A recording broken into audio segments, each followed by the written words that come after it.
Théorie numéro 4, Relicanth est l'ancêtre des Magikarp. Voici Relicanth, véritable fossile vivant de la 3e génération. Relicanth est un poisson que l'on trouve dans les eaux profondes AON, il vous faudra d'ailleurs utiliser plongée pour le trouver. Il est dit de lui dans le Pokédex qu'il n'a pas changé de forme depuis 100 millions d'années.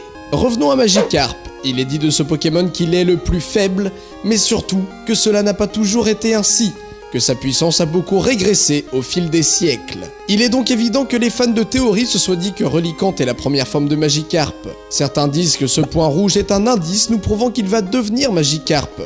Moi, n'allons pas trop loin tout de même, les 2 points rouges sont sûrement liés à Registeel, uniquement capturable si vous avez justement un Relicanth.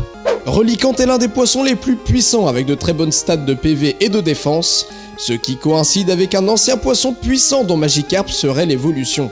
L'histoire serait que les Relicanths régnaient sur les mers face à tous les autres poissons. ON est d'ailleurs réputé pour sa map aquatique et son infinité de Pokémon eau.